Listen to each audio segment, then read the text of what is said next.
and welcome to our first Emote Twitch manual series.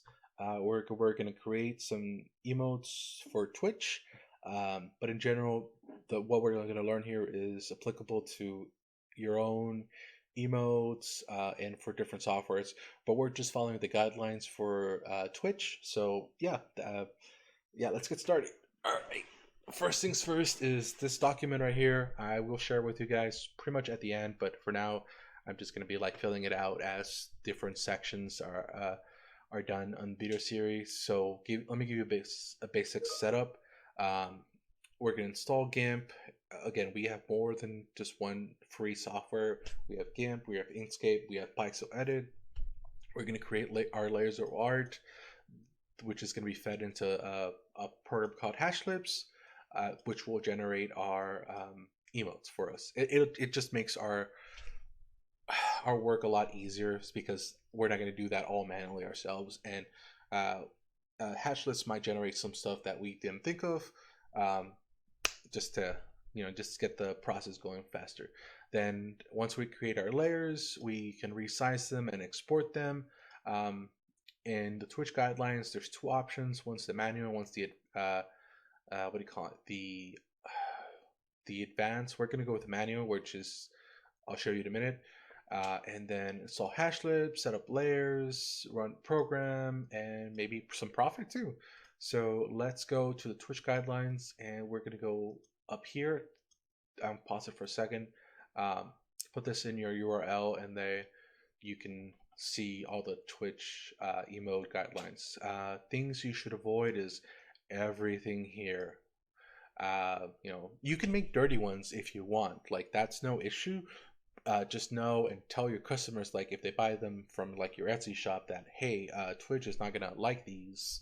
Um, but other softwares or sites like Twitch might be like, cool, it's like yeah, we'll allow you dirty or sexy emotes, or just between you and friends and lovers or whatever. Let's go down. Respect the rights of others. So again, this is all up to you. And like, please follow the law if you can. Actually, please follow the law. Don't um, don't take my word for it. Let's see. Don't plagiarize. It's pretty much the biggest things. Try not to, well, don't steal other people's artwork, photographs, replications of games, movies, and TV shows. I think you might be able to get away with fan art, but don't quote me on that.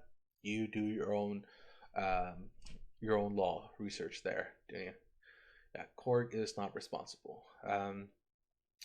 Let's see. This is what's really important. This is our big focus. So standard emotes. They must be in PNG format.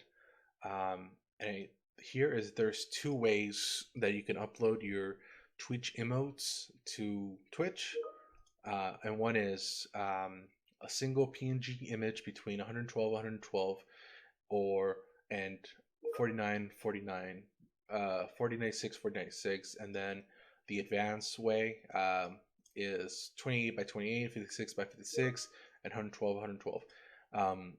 If we create one that's 112, 112, and then they do the auto resizing for us, that's what we're going to focus on just to make our lives easier here. But honestly, I also show you in the different programs how to scale down or scale up um, for different sizes of the images that you can give to Twitch. Again, we're doing something between 112 and 4096.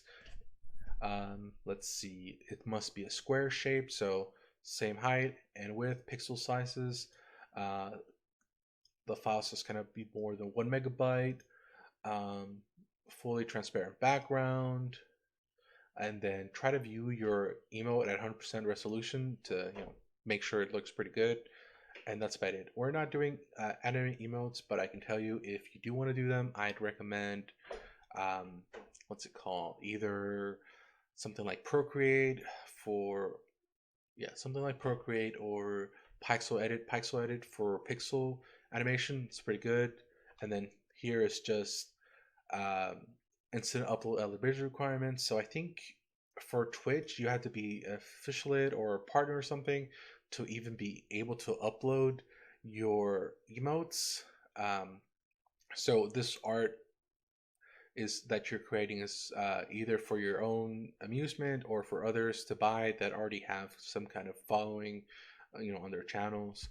So marketing there, just really up to you. And then a lot of frequently asked questions. You can go through this, but I'll give you like the basic rundown. Is if you get rejected for your emote, it's because it's not following the guidelines. They will send you an email about what could possibly be it, but you really have to look and read it, and you keep on doing the same mistake over and over again, they will ban you from uploading altogether. So think about it and do your research as you fix your rejection so that it doesn't happen to you. Okay, so next videos I will go over all three free softwares, and yeah, we'll get started. Um, let's go. All right, thanks for listening.